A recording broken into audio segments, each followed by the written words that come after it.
I want you to at least in your imagination, assume you have a pad in front of you, and I want to talk a little bit about sevens in the Bible. And they occur in over 600 passages. I probably should have said 700. Some are very overt. Some are structural. You really have to, and some of them are even hidden. But the sevens are everywhere. In fact, there's a discovery that I want to touch on about called the heptadic structure of the Bible. I want you to imagine a challenge. Imagine yourself being assigned in that classroom context with a blank sheet of paper. And what I want you to imagine, you don't have to literally do it, but I want you in your mind's eye to accept an assignment to create a genealogy. You can do it from fiction if you like.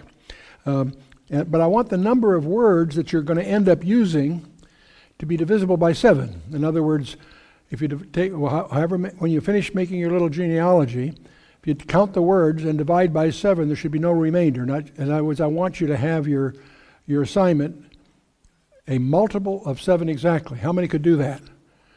It's not hard to do, especially in English. You can fudge it around, okay. Except I got another condition I want you to meet. I want the number of letters that you use, if you count them up, to be divisible by 7 exactly. Now that's a little tougher, isn't it? Because you might get the words come out, but you need to get the letters to come out. But by fudging around, you could probably do that. Except I want the number of vowels and the number of consonants each to be a multiple of 7. How many are still playing with me? Okay. Well, I've got some additional rules I want your assignment to meet. I want the number of words that begin with a vowel to be divisible by 7. I want the number of words that begin with a consonant to be divisible by 7. And I have some other things. I want the number of words that occur more than once to be a multiple of 7 exactly. And I'd like to have those that occur in more than one form to be divisible by 7. And those that are in only one form divisible by 7. How many are still playing? Okay. You realize every time I impose another 7-fold rule, you've got 6 chances of losing and 1 of winning just by randomness. You with me? Okay. The number of nouns should be divisible by 7. Only 7 words won't be nouns. And the number of names should be divisible by 7. Only 7 other kinds of nouns are permitted. Anyone still playing? Okay. And so what you probably, some other things here. The number of male names is divisible by 7, number of generations. And you've probably guessed what I'm doing here. I'm describing to you the genealogy of Jesus Christ in the first 11 verses of the Gospel of Matthew. They meet all those rules. Now you can't imagine doing that yourself. And I'm talking about Greek, which is rigid. Every Greek verb has to meet 5 conditions. It's much more structured than our English that we're used to. And so the precision, what I'm trying to get across is that we discover as you investigate the text, it has properties that are not simulatable. Trying to do that even with the aid of a computer is a almost impossible task. See, Greek also is one of the 2 languages. There's 2 languages that have a numerical value for every letter in their alphabet. Hebrew and Greek have that peculiar characteristic. That means that every word has a value. They call it the geometrical value. And we could go through this of the rest of chapter 1 and find it still obeys dozens of these 7-fold challenges. I won't go through them all here, but almost every characteristic you measure turns out to be a number that's an exact multiple of 7. Now, the child of Christ in Matthew 2, same also fits all of that. And we could go on and on about this. The chances of these things happening by statistical accident are phenomenally unlikely. If I just have 2 of these, if I have 1 rule of 7, you've got 6 chances of losing, 1 of winning, right? But if I have 2 rules, that's 1 chance in 7 squared, or 49. In other words, you have, by randomness, you have 1 chance in 49 of it coming out the way you want it. You with me? And if I have 3 of those, it's 1 chance in 343. See, it's always the exponent of the number you're looking at. And so if I have 4, you have 1 chance in 2,400 of getting it by just statistical accident. And so if you go down this list, I've given you 9 rules so far. Those 9 rules mean that you have 1 chance in 40 million of having it come out right by just statistical accident. once you understand the statistical behavior, the more rules there are, the more unlikely it is to come about by anything other than deliberate design. And so, if you'd like to try this, let's assume you say, well, I can try to do that. If I've got to do that, if I worked 8 hours a day, 40 hours a week, 50 weeks a year, that's 2,000 man-hours a year in effect, and 7 to 9 chances means I've got to have 40 million attempts to try to get it by randomness. If I can do, it takes 10 minutes at a time to write one of these genealogies, then that would take 400 million minutes, or over 3,000 years. But it gets worse than that. That's just a quick approximation. Let's look at further. If I go on with these words, these rules, it turns out that I can give you actually 34 of these. And that's one chance in oodles. Okay? And so, if you still want to try doing this mechanically, and that means you got 7 to the 34th power, that's 5 times 10 to the 25th tries would be needed, and there are 3 times 10 to the 7th tries seconds per year. Let's assume you had a supercomputer that would do 400 million of these per second. How long would it have to work? It still would have to work over 4 times 10 to the 12th computer years. In other words, if I had 1 million of these supercomputers, it still would take over 4 million years.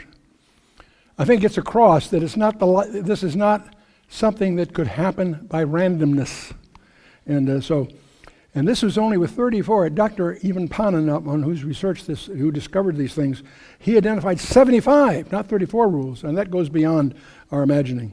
Dr. Ivan Panin, born in Russia back in 1855, exiled at an early age, got involved in a plot against the Tsar, emigrated to Germany and then the U.S. He graduated from Harvard in 1882. And interestingly enough, he discovered Christ. Now, every one of us in this room that has discovered Christ are the result of a miracle. But if you've got a PhD from Harvard, that's a bigger miracle. Okay. And so, but he also discovered early in his career what he calls the heptadic structure of the Scripture. And back in 1890, actually. He committed the rest of his 50 years of his life generating over 43,000 pages of discoveries. Very dry reading, but staggering in their implications. Because among other things, it tells you there are all kinds of properties of the Torah that depend on the precise letters that you're using, which tells you not only did God give Moses the Torah, he gave it to Moses letter by letter. You pull one letter out of that and some of those properties start to dissipate. Staggering implication to an information scientist. And so, but I want to mention just one of these that to me is the most staggering of them all. The New Testament consists of 27 books. That means they have a word that starts them and a word that ends them. And if there's 27 books of the New Testament, then you've got 54 words, okay? And so there's a total vocabulary of those words that happen to be 28 words in the Gospels. And so if you go through all this arithmetic, the shortest word, the longest word, all that sort of thing, each one of those are multiple of 7. But here's the one that's interesting to me. The vocabulary in the Gospel of Matthew that is unique to the Gospel of Matthew happens to be a multiple of 7. It occurs 42 times, that's 7 times 6. It has 226 letters, that's 7 times 18. And that's the only property that these words have is that they are unique to the Gospel of Matthew. And they come out precisely as a multiple of 7. You with me so far? My question is, gee, that's interesting. How could that have been organized? Let's imagine that Matthew deliberately tried to make it come out that way. How would you go about doing that?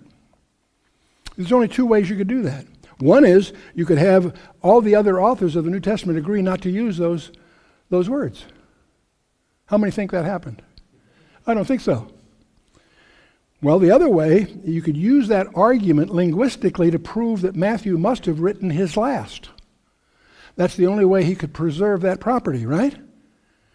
So I could use that as an argument, at least, that Matthew wrote his document last. Well, that's pretty interesting. So, Gospel of Matthew wrote his last, except I discovered that when I look at the Gospel of Mark, it has the same property. That the words that are unique to the Gospel of Mark are a multiple of 7 exactly. That proves that Mark was written last. Well, no, wait a minute. If I look at the Gospel of Luke, it also has that property. That the words that are unique to his writing in the New Testament, those words, there's the number of words that are unique to him are a multiple of 7 exactly. That proves that Luke wrote his last, except so did John. Each one of these wrote theirs last. In fact, so did James, Peter, Jude, and Paul.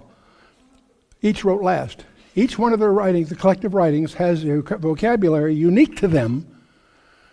Staggering. Staggering. You can't prove the Bible. Yes, you can. The more you know about the information sciences, the more you discover that we're dealing with something that is supernatural. That is supernatural.